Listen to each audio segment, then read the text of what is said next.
Dan Anda kembali bersama kami di Prime Plus dan kami sudah merangkumkan 4 pertanyaan di YouTube. Kami akan tampilkan untuk kita baca bersama dan juga akan kita analisa. Bisa ditampilkan teman-teman produser 4 pertanyaannya? Oke, satu persatu dari @Pangeran Samudra 1980. Kebutuhan hidup akan makin tinggi jika dolar naik. Nah, itu akan menurunkan daya beli bahkan ke tindak kriminal sebab keuangan rakyat akan makin menipis. Berikutnya @Diman Hermanto. Sekarang lemah tidak masalah, nanti kalau udah berjalan, ekspor satu pintu berjalan, semua akan membaik dan ekspor akan masuk ke Indonesia. Ketiga, @Wijianti 9242, 9 pangan sudah swasembada, apa saja jenisnya? Coba jelaskan, faktanya di lapangan semua mahal, terutama bahan pokok. Terakhir dari @Yunita Niu, pemerintah sering menyebutkan fundamental ekonomi Indonesia kuat, namun di lapangan masyarakat merasa hidup makin mahal. Bagaimana pemerintah bisa menjelaskan kondisi ini? Saya ke Pak Adit dulu sepertinya. Dua yang bawah ini bisa Anda jawab. Oke, terima kasih Mas Bram dan juga pemirsa CNN.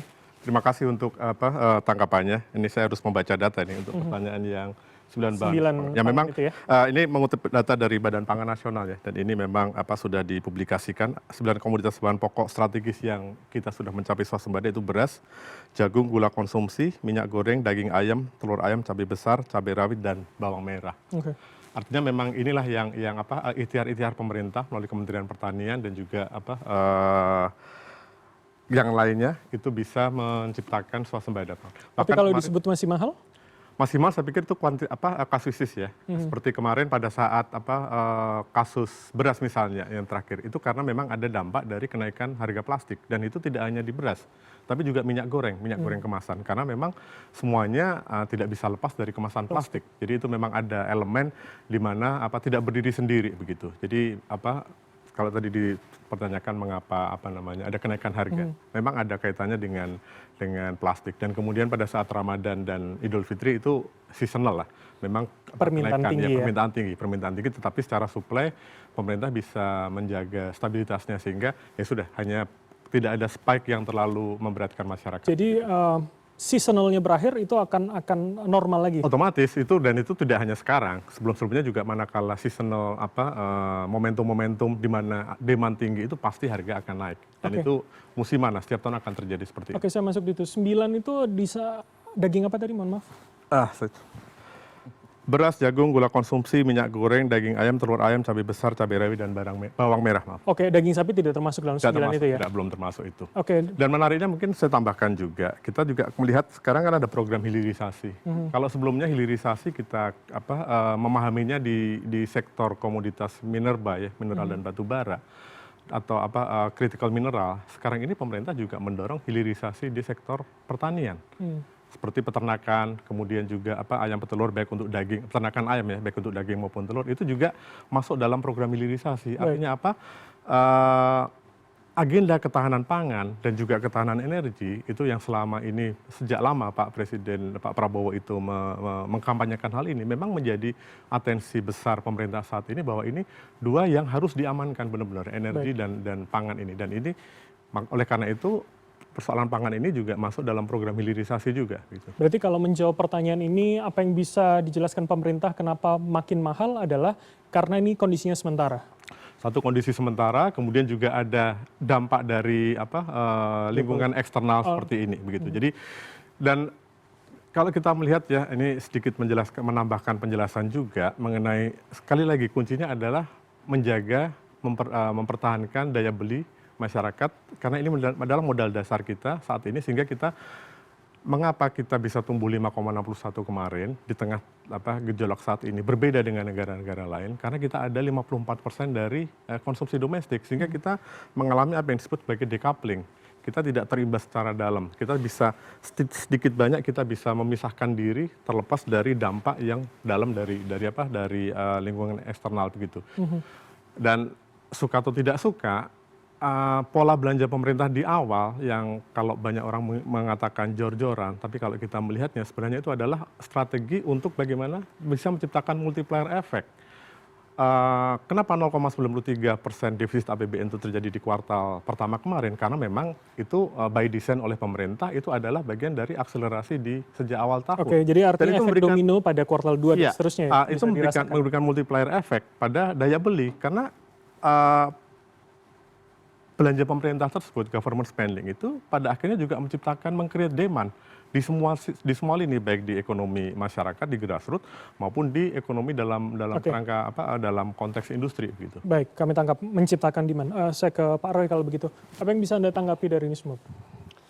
Ya, kalau secara keseluruhan saya coba melihat, ini pentingnya adalah memang faktor confidence, menjaga optimisme, tetapi bukan itu satu-satunya. Pentingnya juga menjaga kenaikan harga karena geopolitik, plastik, dan lain sebagainya. Itu juga bukan satu-satunya. Tapi pentingnya juga bagaimana pendapatan daripada masyarakat itu terjamin. Ya, kita tahu sekarang dengan gejolak sekarang ini banyak juga yang sudah was-was bisa terkena PHK. Betul. Ya, bisa pengurangan upah dan lain sebagainya. Pergerakan itu kan sesuatu yang konkret. Jadi bukan cukup dengan meyakinkan saja keadaan kita baik-baik saja, tapi juga tadi kestabilan harga ataupun menjaga supaya stabil, ketersediaan juga tersedia. Tapi bagaimana nih pendapatan? Okay. Karena ini menjadi sesuatu hal yang penting. Ketika kita bicara daya beli kan kita bicara juga bagaimana pendapatan dong, bukan hanya bagaimana membeli. Dalam perspektif retail, mungkinkah rasionalisasi tenaga kerja itu akan dilakukan juga dengan bisa saja terjadi dengan pengurangan daya beli, lebih banyak pekerja daripada pengunjung. Okay. Lebih banyak visitor atau lebih banyak pekerja yang bekerja daripada pengunjungnya, daripada visitornya yang mau berbelanja. Kan itu yang terjadi sekarang ini. Itu ketika sudah terjadi, makanya sekarang kita memperkecil luasan. Yang dari luasan 5.000 6.000 itu sekarang sudah nggak ada lagi untuk melakukan ekspansi, karena dengan luasan seperti itu nggak semua barang akan dilihat oleh konsumen, tapi yang lebih kecil, lebih small, yang lebih tersedia barang pokok, ya seperti yang dibutuhkan, itu yang dipentingkan. Oke, jadi sebetulnya kita sedang ada di mana kalau memang arahnya ke sana? Ini dalam kondisi yang baik-baik saja atau sebenarnya sudah lampu kuning untuk industri? Kalau kami melihat sudah kuning. Sudah kuning. Ya, karena kita berbicara velocity-nya, kita berbicara purchasing power, banyak hal yang kita bicara tadi. Kemudian tadi UMKM disebutkan. Sejauh mana? Nah, ini pertanyaan sederhana. Saya singgung lagi UMKM, tadi sudah disinggung semua. Data kita valid nggak? 65 juta itu UMKM. Betul nggak punya name, number, statusnya, situasinya, sudah naik kelas atau turun kelas? Kan kita naiknya selalu setiap tahun gradasi. 2-3% naik lagi dari 65 juta, 68 juta, 7. Bukan turun kan yang selalu dihitung. Nah sekarang pernah nggak ada sensus UMKM? Yang ada sensus ekonomi. Tapi UMKM yang betul-betul masih hidup, yang masih matang, kemudian itu bisa berproduktivitas, punya akses market, punya akses modal, itu sejauh mana? Baik. Nah itu kembali lagi kepada data kita, valid nggak data kita? Okay. Jadi saya mau tambahkan, tadi sudah disebut, jangan sampai illusion Demokrat, tapi juga jangan sampai illusion of economy. Itu benar. Itu kita tambahkan di situ untuk malam hari ini. Saya ngelihat gambaran menyeluruh dari 4 ini satu hal. Price stability is public goods, public services. Okay. Selama pemerintah tidak bisa menunjukkan price stability, berarti pemerintah itu sudah gagal sebagian membangun kepercayaan dari tindakannya. Price stability. Ini kelihatan kok, gambar ini semuanya bicarain tentang price stability. 4-4-nya nih. Walaupun sekarang tidak lemah tapi berjalan ekspor, itu ujungnya juga soal stabilitas harga. Betul. Baik pada ekspor maupun impor. Apalagi yang keempat maupun yang kedua. Itu yang pertama. Yang kedua, Adit benar. Tapi lupa ada problem di supply chain strategik. Problem 3 dan 4 ini supply chain strategik problemnya. Kalau bahasa ekonomi politiknya, rent seeker-nya banyak.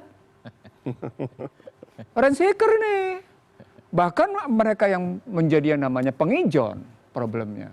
Jadi nggak bisa kita, Roy benar tadi, tapi jangan lupa ada perilaku yang memang mereka tidak bisa. Iya, itu realitas yang mesti kita hadapi. Tapi itu menjadi obstacle utama sebetulnya dalam dua hal ini. Kultur ekonomi politik kita adalah besarnya rent seeker.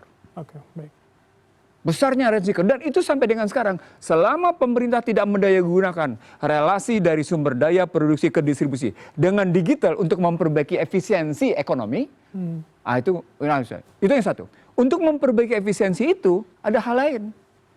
Jangan Anda jual belikan hukum. Oke. Loh, real. Ya. Anda jual belikan hukum dari mulai namanya paling bawah sampai dengan paling atas kelihatan itu. Masyarakat nonton secara telanjang hukum itu dijual belikan. Nah itu berdampak ke ekonomi. Kenapa berdampak ke ekonomi? Struktur biaya. Cost. Terkena di struktur biaya. Struktur biaya dia kenain pada struktur pendapatan dong, kena sama dia. Itu yang saya maksud tadi. Dan sebetulnya penanggung akhirnya adalah konsumen ya. Tetap konsumen. Itu makanya kalau tadi Adit bilang 9 itu udah beres, tahu nggak salah satu studinya apa? Kenapa akses harga pangan, ini saya pernah bilang juga di sini. Kenapa akses harga pangan di Indonesia lebih mahal daripada di negara maju? Oke. Negara maju itu 4,71 dolar. Di Indonesia 4,75 dolar. Oke. 0,0. Ya, itu lebih mahal. Baik, baik. Jangan dilihat 0,04-nya, tapi dilihat bahwa ternyata akses pangan yang sehat dalam struktur, dalam cara berpikir FAO, dalam riset mereka terlihat di sini. Indonesia memang sudah selesai nih swasembada di situ, saya terjemahkan sebagai ketahanan ya, bukan kemandirian. Iya, iya. Oke, kita sepakat dulu nih supaya kita cocok rujukannya ke undang-undang. Kita ya, kalau kita rujuk ke undang-undang maka swasembada itu ketahanan. Begitu kita bicara ketahanan, maka bisa kita ukur dua, affordability sama availability. Baik. Gitu ya. Ketika kita bicara tentang availability sama affordability, ketersediaan dan keterjangkauan, ujungnya adalah soal price. Gitu kan? Nah, ketika kita bicara tentang harga, ketemu dengan bagaimana struktur biaya yang terjadi pada di situ dan bagaimana struktur pembentukan kemampuan membeli. Kan dua harus kita bicara. Iya, iya, iya. Ada dua kita bicara. Nggak bisa kita ngeliat cuma bagaimana daya beli, nggak bisa juga kemudian daya jual. Nggak bisa kita ngeliat. Dua-duanya harus kita lihat di situ. Nah, analisisnya berikutnya adalah kalau ngeliatnya begitu, pada struktur jual, dia kena problem pada supply chain strategik. Yang saya sebut sebagai problem pemburu rente yang tinggi. Oke. Pada posisi fiskal, pada posisi tadi pembentukan daya beli, dia punya problem tidak efektifnya kebijakan moneter, tidak efektifnya kebijakan fiskal. Apa indikatornya? Indikatornya untuk UMKM, Anda tidak pernah bisa mempertanggungjawabkan berapa sesungguhnya UMKM yang ada. Jumlahnya ya. Jumlahnya dan bagaimana yang keluar, bagaimana yang masuk, bagaimana yang bertahan, bagaimana yang menaik kelas. Itu kan mesti jelas. Oke, Ini baik, riset saya bukan baru, ini riset saya sejak namanya ketika saya mengerjakan satu riset di satu provinsi, dalam rangka menghadapi global financial crisis 2010 gitu ya. Dan ternyata memang kita bisa memperbaiki sepanjang datanya akurat dan aktual. Oke, data juga menjadi kunci dan Data faktor kunci. penentu ya. Kita akan lanjutkan usai jeda berikut ini. Tetaplah bersama kami di Prime Plus.